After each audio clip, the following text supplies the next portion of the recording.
done an upgrade to a new location. And, I'm Anthony Geary. I'm Tim Heerdink. This is the new episode of Beyond the Vlog, Next to the Fire. So today we're going to talk about the subject of like parallel universes and time relativity, maybe a little bit of time travel mixed in there. So where are we going to start off first, Anthony? Well, I think we should automatically start off with the fact that, in order to time travel, I think that you have to either be able to project yourself into the future or past, but the only way that we can do it is not with our technology, of course. I think we have to have some kind of extraterrestrial help. Extraterrestrials, I mean, they've already been doing that. Their technology is way more advanced than ours. And I know, back in years ago, extraterrestrials have already been here for the longest time. We haven't even known it. And they teach us their technology. And some humans have claimed that they can time travel and stuff. And like there's a machine or something that. And they can never get their facts right. Yeah. There's also a theory on like the parallel universes and time relativity. As I was talking about in one of my classes in college, Western World Literature, the author Jorge Borges, he was talking about time relativity and how, time is not linear, but instead it kind of goes in different branches where you have one possibility that has a bunch of infinite opportunities and paths. So you go to like a fork in the road, you choose one, the rest of them die down. But if you die, then that's your time and your story's ended, at least in that universe. But another universe, you might be alive still, might be a different person, might know different people. Let's say, me and him, we're doing a show right now. In another universe, I might be shooting him in the face. He might be shooting me in the face. We might not even know each other. We might be on sci-fi. Who knows? Well, see, there's a lot. Whenever you hear the word time travel, to me, you automatically have to think about extraterrestrials too, because if we are doing time travel, we would already found somebody who is time traveling, and they would already interacted, and they would already have predicted everything that was going to happen, and it would already happen by now. At least. So, I think, if you think about it, there has to be also, when you think of time travel, you also have to think about dimensions. All the dimensions that there has to be in order for there to be time travel. Because maybe you just time travel to another dimension to get you to, this alternate universe or something. Let's think about it. I think it's impossible to go to the past. I think it's only possible to go to the future. I don't know, because with black holes and stuff, when people travel in space, that's one thing. But let's say all things where, let's just use 9/11 for example, how they hinted in artwork and stuff from years before 9/11 even happened, and you're like, how would they have?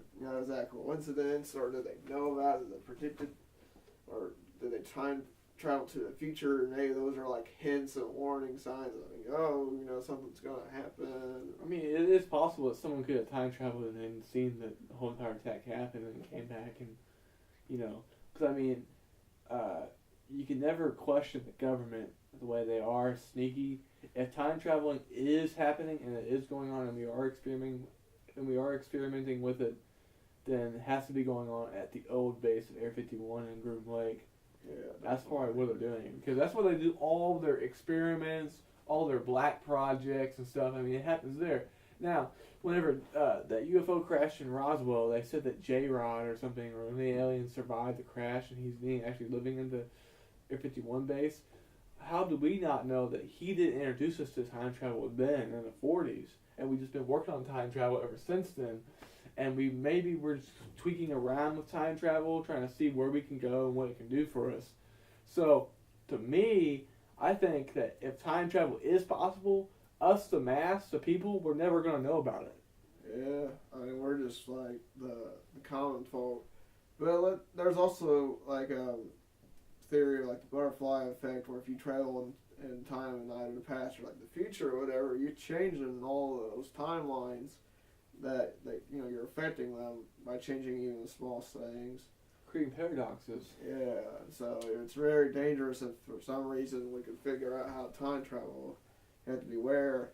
When we were watching a Jesse Ventura episode, Conspiracy Theory, one time where he was this guy said he claimed that he was a time traveler, and Jesse's like, well, you better show me that you can time travel. I need hard evidence. I can't just be like, I'm not going to accept your word just because you told me. And so he's trying to get him to go, and he said, okay, I'll take you in the time. But then, like, the last minute, he's like, oh, it's too dangerous. I can't take you. And then you try showing him a picture of, like, him in the 1800s, and he was supposed to be with a bunch of people, and it's supposed to be a non-doctored photo, and I don't think Jesse believed it, but who knows? I mean, I guess people could, but with photos these days, you could put anybody into a photo, and it's just hard to know, you know. But I do believe that not only like with reincarnation, I mean that might be another possibility where you might have like a deja vu because from like a different life or something, but it also could just be like the same thing over and over again, different things happen in the same life, experienced at the same time, and then you feel like you know something. And then we recently heard something called deja vu, where you're reading the book and you think you read it, and maybe you did in a different dimension. Well, I mean, to me, like the best science fiction about, you know, time travel would be the movie Time Cop. Jean-Claude Van Damme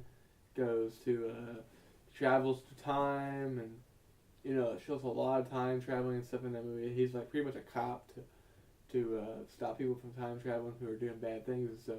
So I mean, if you guys want to check that out, check that movie out. Made in the 80s or something like that, 80s, 90s, something like that. Action movie. It's got sci-fi with it about time traveling and stuff. But I mean, like, just think about it. Imagine if you could go back in the past and change your past. You know, like, and I mean, change your future. What if you create paradoxes in the past where you're never born or something? Yeah, that would be good, you know. One small event could make two people meet, or they might never meet. And another good thing to check out is a good book is H.G. Wells' Time Machine. That's a really good book. I recommend checking that out. But yeah, there's a whole bunch of movies and literature on time travel.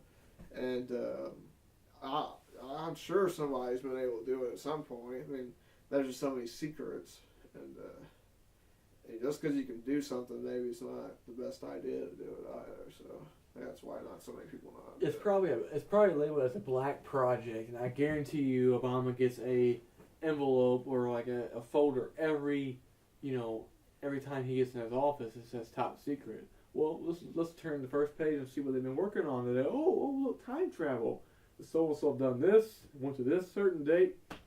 He's warning me what I should work on to improve in my presidency so I can get us ready for the future. Okay, well, now Joseph is saying, don't do this, so I can't pass this law. Okay. So, yeah, I mean, you never know. I mean, it's one of them things where you can't grasp your mind on because we only know a little about. Yeah, I mean, just try to imagine that somewhere in a different universe there's somebody that is you doing something else. I mean, you might be like a serial killer, you know, somewhere else. What if you were met like your doppelganger? Maybe that doppelganger is like you in a different universe, and somehow you cross paths, and then one of you or both of you are supposed to. I wonder what would happen though if something did happen to where something sparked, and then we. Like the parallel, like the parallel universes and the dimensions met somewhere. That'd be a perpendicular universe. I don't see that. See, that's messed up to think about. I feel like you have to get sucked in a black hole or something, and then like travel through space and time. See, I've always wondered what happens if you do get hit in a black hole. Yeah, I don't know. I mean, I don't think anyone's ever lived to find out. Yeah, like I wonder. That'd be cool if someday somebody who got sent through a black hole, like came back through the black hole. They're like, oh, you know, and they die the next day because they're probably trying to tell everybody what's going on. Like, you're not allowed to talk about that. So I mean, see, there's a lot of stuff we never experienced with time travel being one, black holes being another. I mean, we just never experienced with it, so we can't scientifically grasp the fact. That's just like our oceans in our planet Earth. We've only explored a little fraction of our oceans. You never know. There could be time travel elements in the oceans. The Bermuda Triangle could be a time travel element. All kinds of stuff that could be elements to time travel. Oh yeah. Paranormal could be elements to time travel. Yeah, there you go. Maybe with ghosts, that could be a whole new thing. Now here's the thing that I've been getting on my it's been intriguing me a lot. Robert Bigelow owns this ranch out, and I can't remember what state it was in, but he owns the Skinwalker Ranch. Like, isn't it like Nevada or something, Utah or something? I think it is. I think it's Utah, and he's got all these weird paranormal activity going on his ranch. He's got weird creatures. He's got these black little fighter jets that spawn out of nowhere, and they're all solid blacked out, and they fly around people's heads, and then they just disappear. So you got objects flying around, weird shapes and stuff. You got coyotes forming, like a wolf actually spawned out of nowhere, attacked some dogs, and then disappeared. And they followed the footprints, and they disappeared. Now, you tell me how these things are getting here, and I'm going to tell you probably time traveling. It has to be some kind of alternate universe, some kind of teleportation or something that comes in that area to get all these creatures. So there's they said they saw a red Sasquatch or something, or some kind of weird creature out there. So much weird stuff, and always UFO sightings there. So something is spawning these creatures out into our planet from somewhere. There's a loophole somewhere. How are they getting here? Time travel is my only explanation. Sending them or something. Somebody sending them. Someone sending them somehow, some way, or some shape or form. I don't know. I've heard about it. It's really intriguing, and I know Robert Bigelow has this private sector military, like a little militia that guards it. He doesn't let anybody in the paranormal investigate. He's running some kind of he has his own scientific organization that does that. He's opening his own space station and everything. This guy's got billions of dollars. He only wants it for himself because I think he has found a gold mine in paranormal, and I mean I'm talking about paranormal as in ghosts, UFOs, time travel. I think he's got a gold mine where he's at, and I tell you what, something is spawning that stuff out. It's not us. Now, do you think, this is going off topic a little bit, but kind of ties in, that NASA, they've been getting their budget cut a bunch by the government. Do you think that they might be finding stuff that the government don't want to know about, and then like the military automatically seizes that stuff and tells them, you better be quiet or what else, and then they don't want them to continue? I think it's a possibility. I mean, if you think about it, NASA is not in operation no more, but we can still access their satellite images and stuff. Yeah, wow. You go back and you look at some of their satellite images and stuff, you see some UFOs in there. That's not UFOs, that's just debris. I mean, every other week they talk about finding new planets and stuff, and water on this planet, and what you could have new life on this planet, and there's just a bunch of possibilities, and I don't know why we wouldn't be funding this, because we're obviously tearing up our own Earth. I think they're keeping something secret. Here's the question that's eating me up, though. If the government can come and shut down NASA and tell them that, you can't show this and this, how come they ain't doing the same thing to Robert Bigelow's exploration? They're not taking his stuff away. They're not coming and seizing his property at Skinwalker Ranch. I mean, to me, I think the government would be trying to hide that stuff.